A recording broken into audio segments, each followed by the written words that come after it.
Hi guys, iPhone full mini ஒன்று strip cut ஆகிடுச்சின்னு கொடுத்துருக்காங்க. அதாவது மொபைலை கழட்டும் போது கொஞ்சம் ஃபோர்ஸாக கழட்டிருப்பாங்க போல். ஸ்ட்ரிப்பு 2 துண்டாகிடுச்சு, கட் ஆகிடுச்சு. நம்மக்கிட்ட புது ஸ்ட்ரிப் இல்லாதனால நான் ஒரிஜினல் ஸ்ட்ரிப் ஒன்று எடுத்து வச்சுருக்கேன்.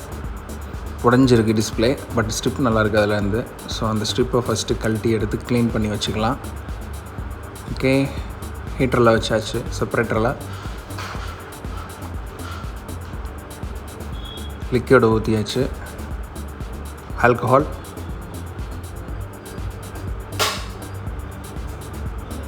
ஓகே, அது க்ளூ போட்டு ஒட்டி இருக்கும் இல்லையா, அதை ரிமூவ் பண்ணி எடுத்துருவோம். ஃப்ரேமை கழட்டினா தான் ஸ்ட்ரிப்பை கழட்ட முடியும்.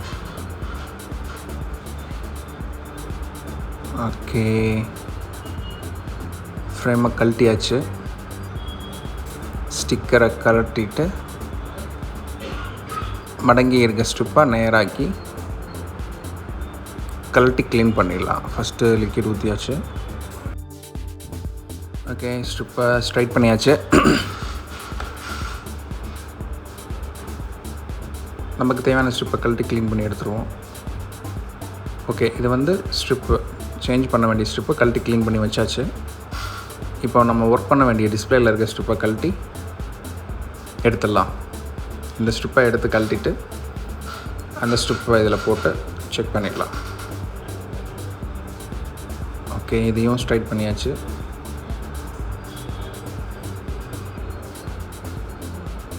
ஓகே, அந்த தேவையில்லாத அந்த கட்டான ஸ்ட்ரிப்பை கட் பண்ணி எடுத்துடலாம். இது கொஞ்சம் கஷ்டமான வேலை தான். லைட்டாக ஸ்லிப் ஆனாலும் இல்லை நைஃப் உடைஞ்சாலும் டிஸ்பிளே போயிடும். ஓகே, ஐஃபோனை பொறுத்த வரைக்கும் இன்னொரு வேலை இருக்குது. நம்ம என்ன தான் ஒரிஜினல் டிஸ்பிளேவை போட்டாலும் ஜெனுவன் டிஸ்பிளேன்னு ஒரு எரர் வரும். ஸோ நம்ம ஃப்ளெக்ஸ் மாற்றினா அந்த ஐசி அந்த ஃப்ளெக்ஸில் தான் இருக்கும்.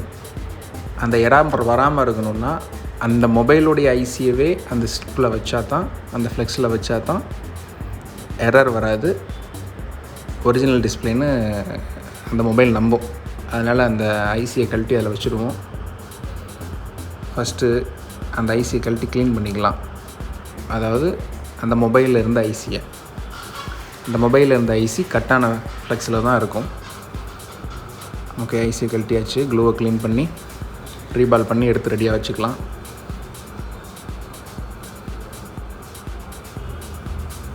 ஓகே,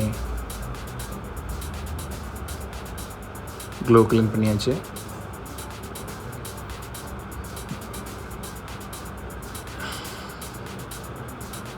ஓகே, ஐசி க்ளீனாக இருக்குது.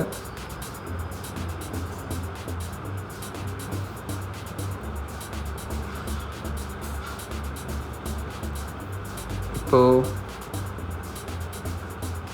அந்த ஐசியை ட்ரில் பண்ணி கரைச்சிடலாம். இதை 2 மெத்தடில் வைப்பாங்க. ஒன்று அந்த ஐசியை ஹீட் பண்ணி கழட்டி எடுத்துகிட்டு இந்த ஐசியை ரீபால் பண்ணி வச்சிடுறது.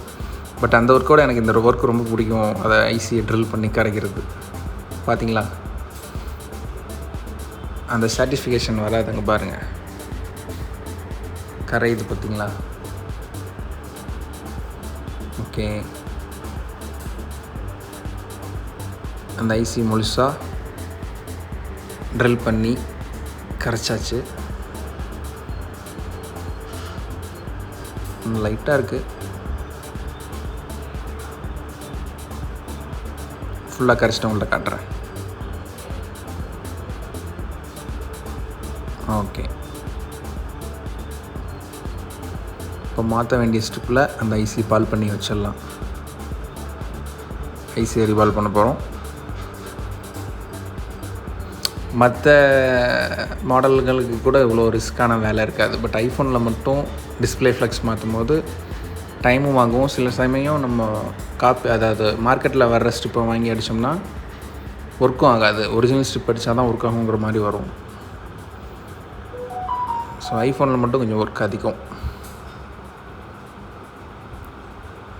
ஓகே, அதையும் கழட்டிடலாம். அதாவது பால் பண்ணிடலாம். பார்த்தீங்கனாலே தெரியும், பாலாகி வருது.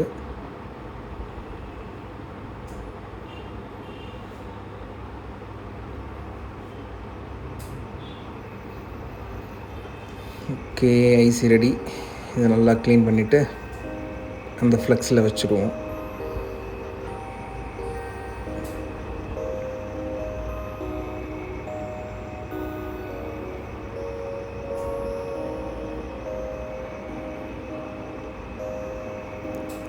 ஓகே, இதை நம்ம மாற்ற வேண்டிய அந்த ஸ்ட்ரிப்பில் அப்ளை பண்ணிடலாம் அந்த ஐசியை.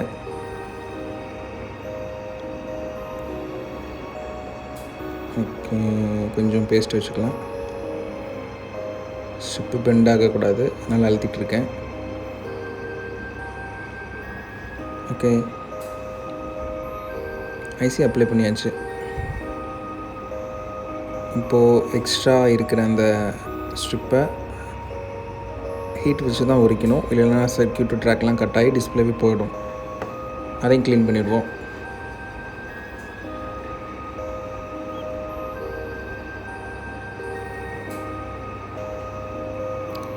ஓகே,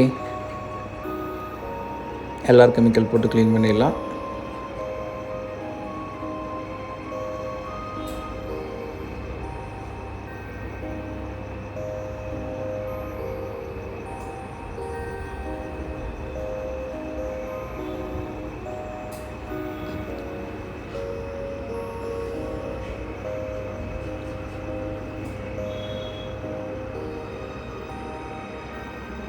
ஆசிட் போட்டு க்ளீன் பண்ணால் தான் ஒட்டிகிட்ருக்கு கம்மு வரும், அதனால் ஆசிட் அப்ளை பண்ணி சுரண்டிகிட்ருக்கேன்.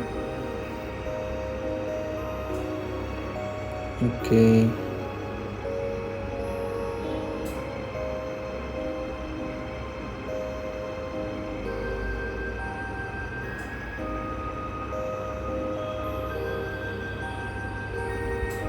இதையும் தொடச்சிடலாம்.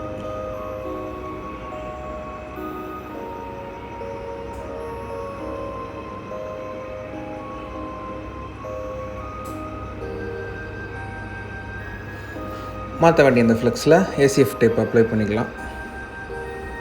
2 லேயர் அப்ளை பண்ணுறேன், ஏன்னா ஐஃபோனுடைய ஃப்ளெக்ஸு அந்த பாண்டிங் ஆகிற இடம் வந்து கொஞ்சம் பெருசாக இருக்கும். ஓகே,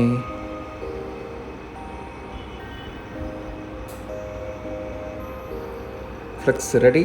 டிஸ்பிளேவும் ரெடியாக வச்சுருக்கேன்.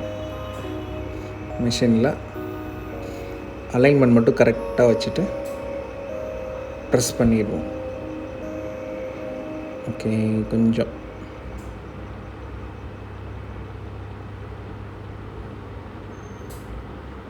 நேராக இருக்குது, ப்ரெஸ் பண்ணிடலாம். பாண்டிங் ஆகிட்டுருக்கு. பார்த்தீங்களா, பாண்டிங் ஆகிடுச்சு. சர்க்யூட்டும் ஒன்றுக்கு ஒன்று நேராக ஒட்டியிருக்கு. ஃபைனலாக செக் பண்ணிடலாம். சார்ஜ் இல்லை, சார்ஜ் போட்டு ஆன் பண்ணுவோமா?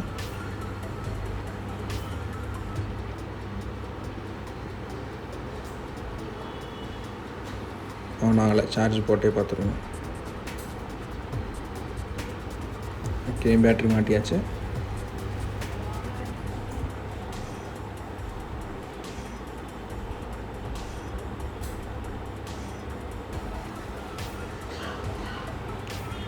சார்ஜர்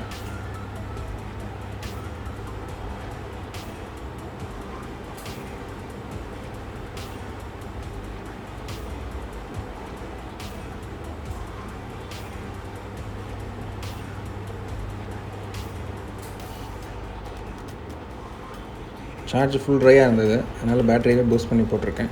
ஸோ அந்த டிஸ்பிளே தான் இது. ஃப்ளெக்ஸ் மாற்றி ஆன் ஆகிடுச்சு. டச் ஒர்க் ஆகுதான்னு பார்த்துட்டு கஸ்டமருக்கு சென்ட் பண்ணிடலாம். இது நம்ம சப்ஸ்கிரைபருடைய செட்டு தான், வீடியோ பார்த்துட்டு தான் கொரியர் பண்ணியிருக்காங்க. ஓகே, டிஸ்பிளே வந்துடுச்சு, டச்சும் ஒர்க் ஆகுது. வீடியோ பிடிச்சிருந்தால் லைக் பண்ணுங்கள். சேனலை ஃபஸ்ட் டைம் பார்க்குறீங்கன்னா மறக்காமல் சப்ஸ்கிரைப் பண்ணுங்கள். உங்கள் மொபைலில் ஏதாவது ப்ராப்ளம்னாலும் டிஸ்கிரிப்ஷனில் காண்டாக்ட் நம்பர் இருக்கும், நீங்கள் காண்டாக்ட் பண்ணுங்கள். அடுத்த வீடியோவில் பார்க்கலாம் கைஸ். பாய்.